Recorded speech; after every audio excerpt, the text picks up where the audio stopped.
Well, hello, Power Partners, and welcome to Star Style. Be the star you are. I am your host, Cynthia Brian, and we are coming to you on the Voice America Network and in a collaboration with Libsyn Studios.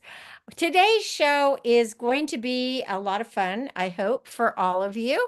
And I wanted to tell you, well, if you missed it, happy Cinco de Mayo. It was a few days ago, but this week I am going to have a margarita. I haven't had one yet, but in celebration, because I like to celebrate everything. And when people say to me, why do you celebrate everything? I say, because you only live once. Which brings me to what our first topic is going to be about today in the show, YOLO, how that is the motto. You only live once. So YOLO is spending less with things and more about experiences. That pandemic that we had shifted the perspective of saving to spending. And so I'm going to talk about how we might want to increase our investing. In segment two, are you lonely? Do you use social media as a way to build community? Or do you feel isolated and perhaps it's time to be more social while decreasing the media? So, more social, less media.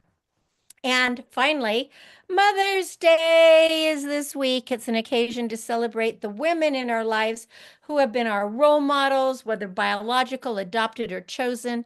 How do you honor the mothers in your life? And I want to just give a shout out to all the moms out there that make the world go round. Well, the miracle moment for today is brought to you by Be the Star You Are charity. You can find more information at bethestaryouare.org.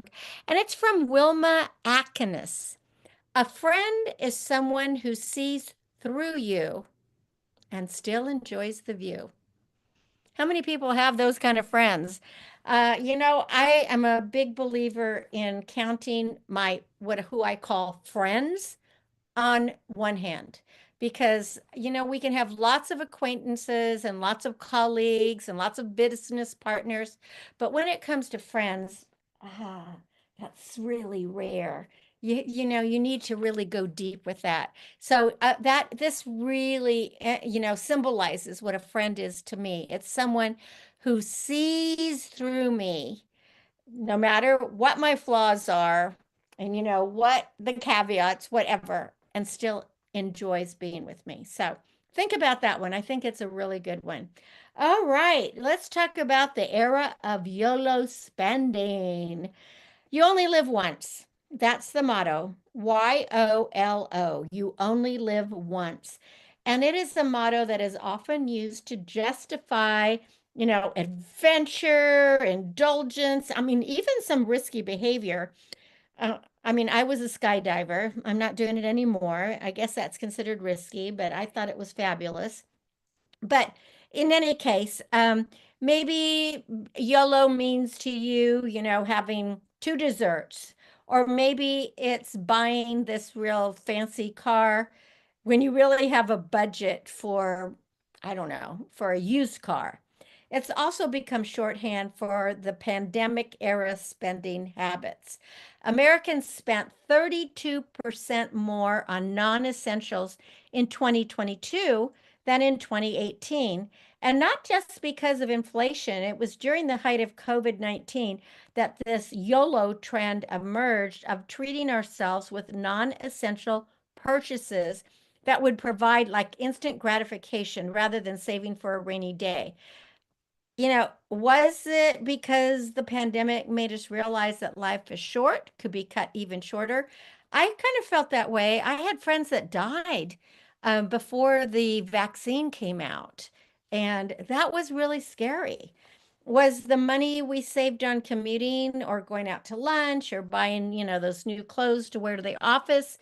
And of course, many people got some stimulus checks. Was that burning a hole in our pockets?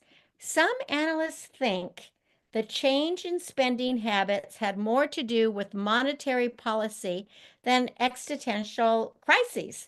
The US government adopted policies to increase consumption and avoid recession. And guess what? It worked. The low interest environment since the early 2000s, and there was a massive income transfers from the federal government during the pandemic recession, plus the anxiety of lockdowns probably contributed to a sense that saving might not be as worthwhile as we once thought. And I think it pushed a lot of consumers into that YOLO mindset. Now, you only live once, YOLO spending was at least partly fueled by an uncertain future that diminished the perceived value of saving and increased the value of spending on immediate joy and immediate fulfillment. And as time goes on, are those spending habits going to endure? I think at this point where we are in the economy, where it looks like we're about to have a recession, this is not going to happen. But let's go back to what we thought. Notably, YOLO spending was less about acquiring things and more about enjoying the moment. And it was led mostly by the young people. You know, a lot of middle class demographics, Americans were buying these what they called high value experiences. They would go to a concert or they would travel or maybe they'd dine out. And that represented a shift in consumer behavior because they prioritize memorable experiences over buying material goods. Some of the biggest spending increases between 2018 and 2022 included recreational goods, recreation of vehicles, and that was like 59%. That's really big. Alcohol for off premises. In other words, people weren't going to bars or restaurants. They were buying it to consume at home or with friends, you know, in their bubble. And food service or accommodations was 27%. So consumer spending on entertainment supplies jumped 60.6% from 2020 to 2021. You know, and that includes like things like subscribing to Netflix or to other platforms. In 2023, spending on international travel and live entertainment increased 30%. That was 5 times the rate for overall spending. Live Nation, which is the world's largest entertainment company, enjoyed record sales. They posted, get this, $23 billion in 2023. Now, spending on durable goods and creature comforts also increased, with customers springing for high-end fashion, electronics, and as I said previously, some luxury vehicles that previously they might have deemed just way too extravagant. But this was the YOLO mentality. So the phenomenon of YOLO, you only live once, spending was just one aspect of a pandemic-inspired shift in American values that extended beyond people's purchases and into their professional lives. And of course, people got emboldened because there was a little bit of extra money in the bank and it is a desire to live life to the fullest right now, because maybe we wouldn't even be alive tomorrow. Nobody knew what COVID-19 was going to do. And employees from all sectors began reevaluating their career choices and seeking a better work-life balance. In 2021, this is just such an amazing number. More than 47 million US workers left their jobs voluntarily. And guess why? They were in the search of more fulfillment. It was like a mass exodus, and it was actually dubbed the Great Resignation. Now, many sought new paths entirely, including many who decided to become entrepreneurs or to start their own businesses. And then others, having worked from home for an extended period for the first time, just chose not to return to the office when asked to do so because they were productive at home and they could be with their families. They didn't have to commute. Hey, and snacks were there, right? The new appetite for risk was also reflected in investor behavior because there was rapid trading and speculative investments, and it increased significantly, even as some shifted a portion of their portfolios to a more relatively stable investment. Retail investment activity also surged, with more people participating in the stock market in hopes of generating more wealth in an uncertain economy. I know for myself, I never bought stuff online. Be the Star You Are has an online store at Be the Star in on Amazon at Be the Star You Are online store, and we also have an online store at cynthiabrian.com/online hyphen store. But the interesting thing was, it wasn't until the pandemic that I started purchasing online. And then once I did, my gosh, I just loved it. It was like so easy because I am not a shopper. I don't like shopping at all. And I know what I want. And if I'm going to buy something, I just go in, I get it, and I go out. So this was great because I didn't have to go anywhere. I knew exactly what I wanted and I could just have it delivered to me. So I became I became kind of a valued customer to some online commerce. Now, I just want to also, just while we're talking about YOLO, talk about the pandemic real estate boom, because another place that Americans really spent their money during the pandemic was on real estate, because office buildings were emptied. Remote work was the new normal. Many people moved from the urban areas to the suburbs because they were searching for bigger houses, more space, better environment. They wanted to work from home, and they also wanted to be close to nature. I live on this little mini farm, and in the area where I live, the housing prices had gone way down because people were moving to the cities before the pandemic. When the pandemic hit, prices kind of started going through the roof. Everybody was, so many people wanted to move out here to the country. It was really rather fascinating. And also at that time, interest rates and the housing inventory was at historic lows. The real estate market experienced such a major boom, and then home prices started skyrocketing. Between 2020 and 2024, the median home price rose from 337,500 to 420,400. That's a 25% increase. And then homeowners also were able to take advantage of the sub minus 1% interest rates to refinance their mortgages to improve the houses they'd be spending more time in. I was one of those.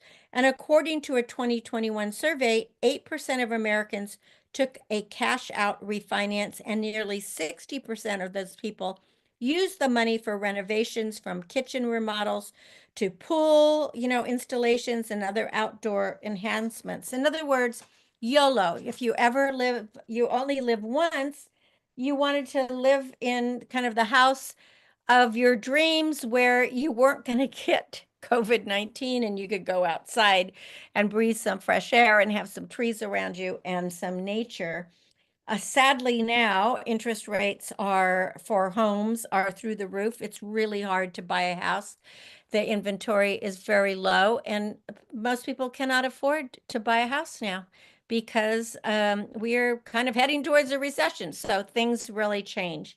Well, you're listening to Cynthia Brian. This is Star Style, Be the Star You Are. When we come back from the break, we're going to be talking about connectiveness, because are you lonely? It's really important to have a few people in your life that you can call on to build community. So don't go away. Again, this is Star Style, Be the Star You Are. I'm Cynthia Brian, and I will be right back.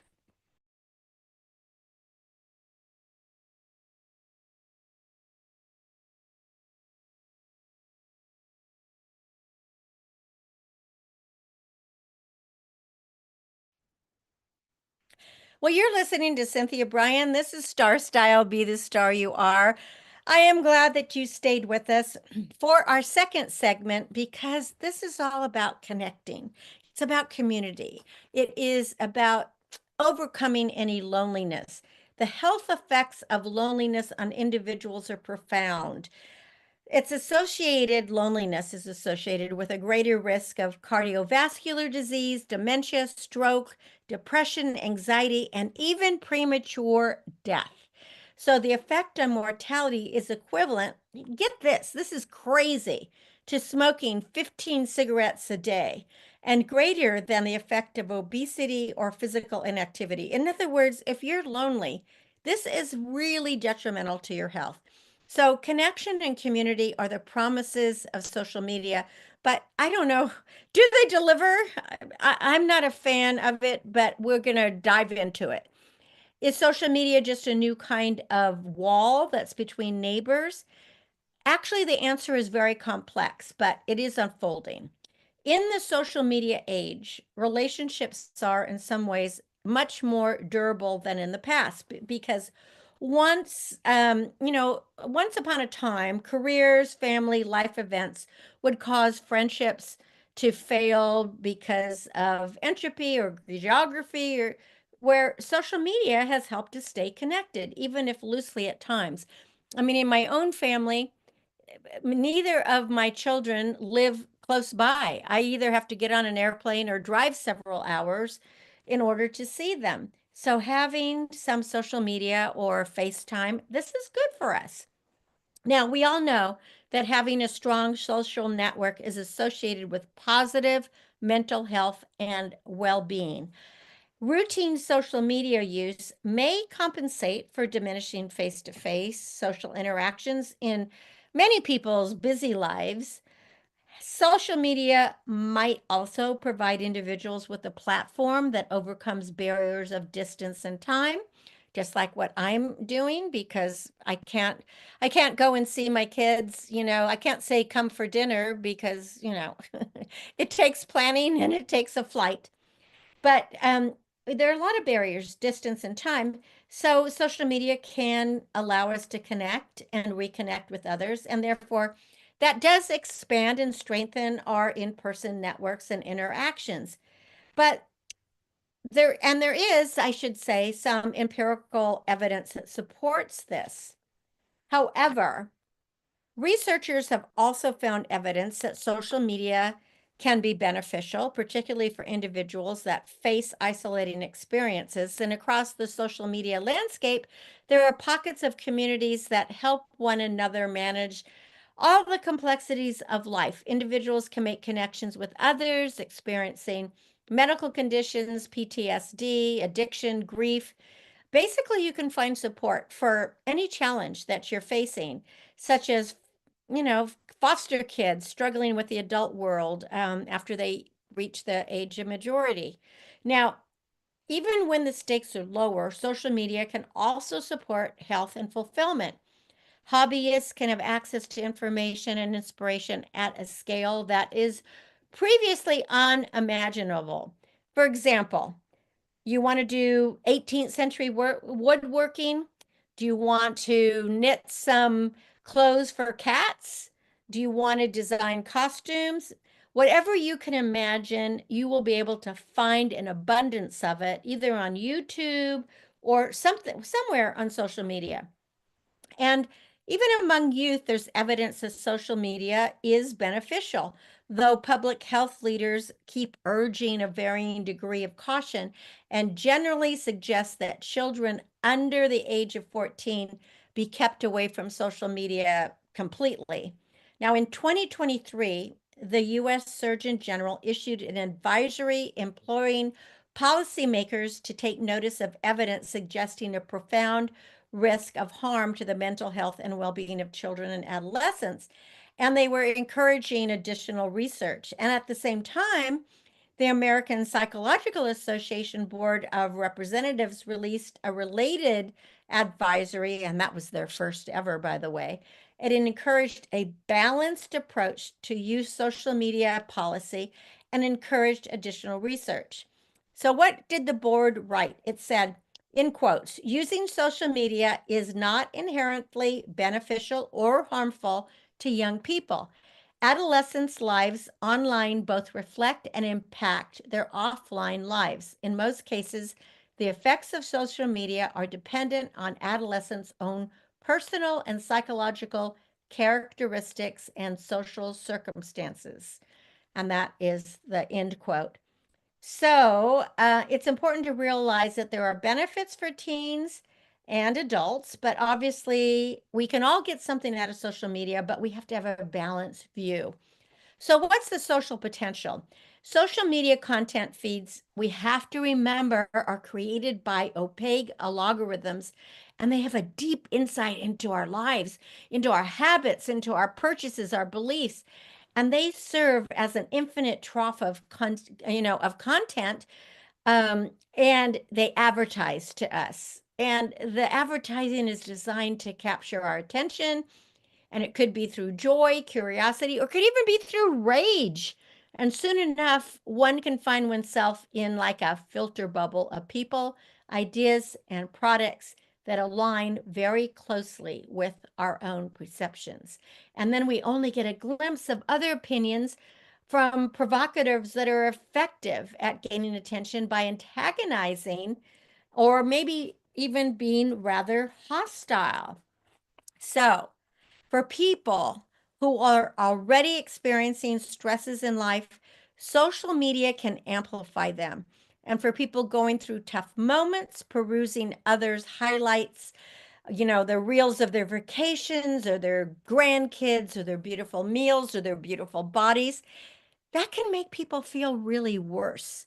So if you want to get a benefit to your well-being from social media, it's partially dependent on the platform that you use, how much you use it, and what other users are bringing into the experience. Like, are you just perusing depression?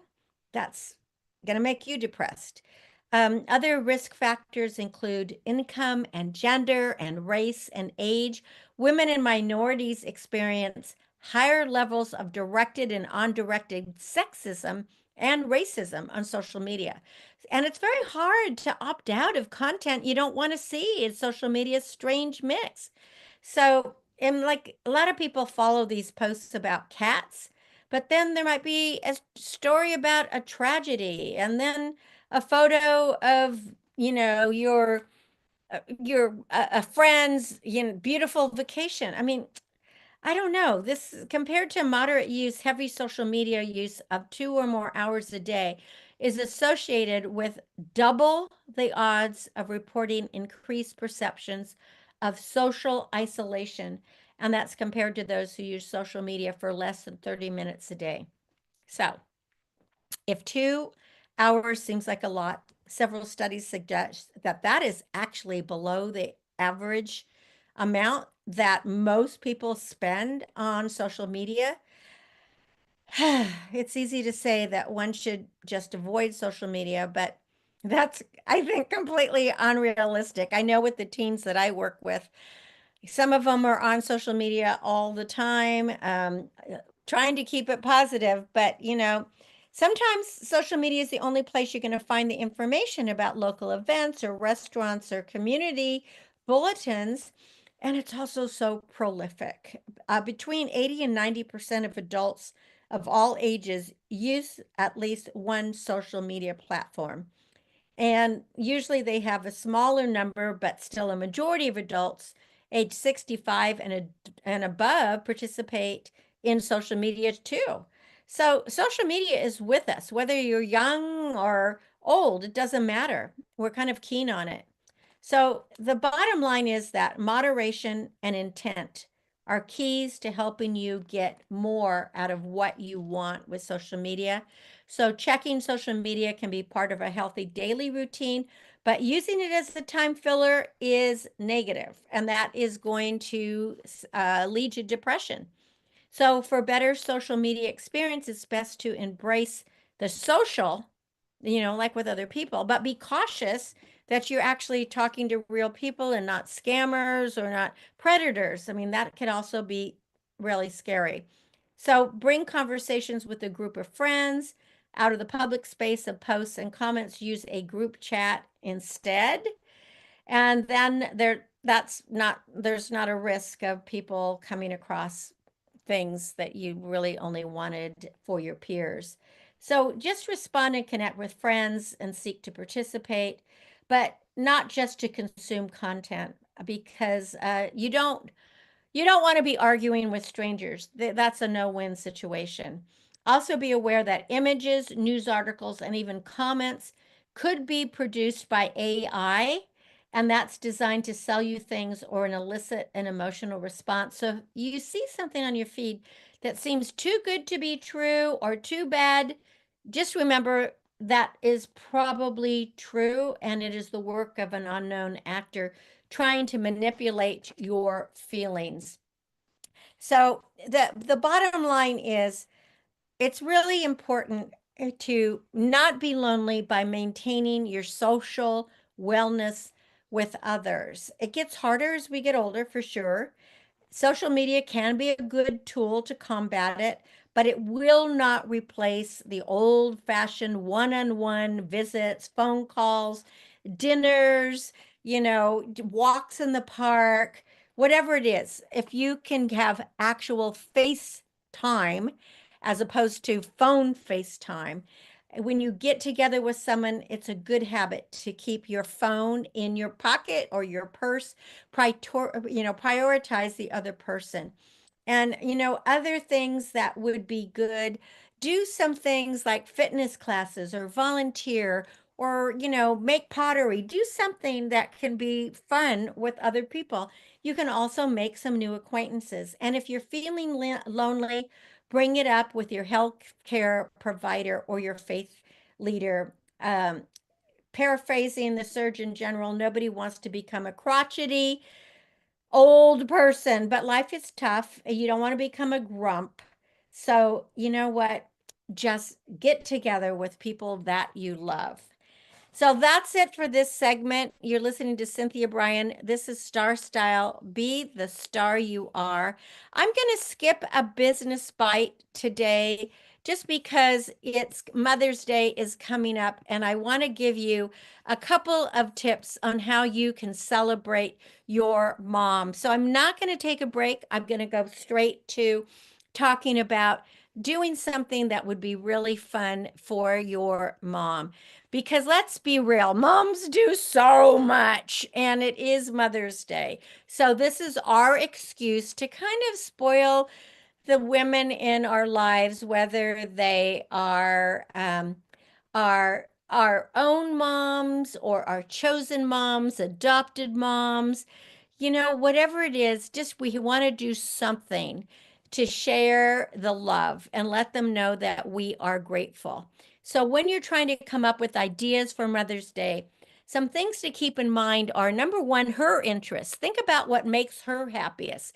Does she light up at the thought of gardening or getting a massage, or does she want to have like a homemade card or having a great meal? You want to tailor whatever you're going to do to her passions, and that'll make the day feel very meaningful. And quality time versus solo experiences. Some moms would love to have uninterrupted time with family, while others might be craving a little peace and quiet, for themselves, especially if they're young moms and they have little kids. So you have to decide whether you're the mom that you want to celebrate would love a joy-filled day together or she wants a me time moment. And then, of course, there can also be virtual options. I mean, as we're saying, thanks to technology, even if you're far away, you can still plan a heartfelt long distance celebration. You could have virtual brunches to online experiences. There are so many things to do with a mom to make her feel loved, no matter how many miles there are. So, if your mom loves relaxation, adventure, or maybe even a fun night in, let's just talk about a few things that could bring some smiles to her face. A lot of moms, including myself, I would love a relaxing spa day. It's a perfect way to let a mom unwind, to recharge, and to feel completely spoiled. However, on Mother's Day, I want to spend it with my family. So, getting a gift card or being treated to some kind of luxurious treatment would be just great. Or even having a DIY, a do-it-yourself spa at home would be great. You could book her a spa appointment so she could be treated to a massage, a facial, or you could make a day out of it and say, let's all do this together. All of that sounds great. Or for more budget friendly, you could say, I'm going to set up a spa day for you at home. You set up a bubble bath, aromatherapy, candles, essential oils, a glass of wine, and of course, make sure she has that fluffy robe afterward. Now, if you want to take things up a notch, I'm the goddess gardener. I love flowers. And I just think a beautiful bouquet of flowers is a great gift. However, I prefer plants because that way it's the gift that keeps on giving. So if you maybe you could, if you have a garden, you could pick flowers from your garden, or you could buy a plant, something that she would like. Orchids are beautiful. They last forever. Lavender, chamomile, all of these things. A lavender plant, you could plant it. Orchid plant, you could put it in your house. Another thing that is great is food. Nothing brings people together more than great food, and Mother's Day is always a great excuse to go out with a delicious meal. But maybe it's hard to get reservations, so maybe you want to surprise her. And if you're in town, you could bring her breakfast in bed, croissants, coffee, fresh fruit, or maybe you could just make her a meal. And especially if she's a big family person like I am, you would invite other family members. If she loves adventure, there's a lot of things. You could go on hikes. That's always fun. Or just even if you want to be more relaxed, a stroll through a botanical garden that has vibrant blooms and lush greenery, or maybe even head to the farmer's market. There's a lot of farmer's markets on Sundays, fresh strawberries, right straight from the source. Or what about do-it-yourself activities? As I said earlier, you could go to a pottery studio. You could paint some ceramics together. Um, I would love it if, I love it when kids come and garden with me. Or what about creating a scrapbook filled with your photos or handwritten notes? And other things, if you want to, how about a movie? At nighttime when it gets dark, I like to have a movie. So you could pick out some of her favorite films and, go and have a movie, make some buttery popcorn and pile on the blankets. And if you're far away, being miles apart doesn't mean you can't make her day memorable. There are plenty of Mother's Day's activities to show her just how much she means to you. You could start the day with a virtual brunch. You might want to cook the same meal, catch up over a video call, just like you would at the kitchen table. Or you could make handmade cards, send them in advance. I always love when the kids send me handmade cards. You could have a surprise flower delivery. That's always a gorgeous, really a nice a treat for any occasion. And there are just so many ways. Again, give a thoughtful gift, a personalized gift, a framed photo of a fond memory, those flowers, a plant, or maybe a future getaway. That is always great to say, hey, we're far away, but we're going to get together. Well, happy Mother's Day to everybody. That is our show for today. Thank you for listening to Star Style, Be the Star You Are. We'll be with you every Wednesday from 4 to 5 p.m. and available on all your podcast stations that you listen to. You can change your life, make your dreams come true. For more information about Star Style Productions, visit cynthiabrian.com. For information about the charity Be the Star You Are, visit bethestaryouare.org. My aim, as always, is to encourage, inspire, inform, amuse, and motivate you. I want you to see beyond your physical being, know you are ready to star you dreamed of becoming, cherish the past, dream of the future, and celebrate every moment of your life. And if you want to give your mom a really great Mother's Day gift, you might even consider one of my books. Visit cynthiabrian.com/online store, just cynthiabrian.com, and click on the store because I have some wonderful motivational books. And until we celebrate next week, remember that love always wins, kindness always prevails, and smiles will keep us happy. I'm Cynthia Brian for Star Style. I thank you and encourage you to be the star you are. Be your unapologetically authentic self. Happy Mother's Day to all the great moms out there. We love you. You are the best. Thanks for joining me. Ciao for now.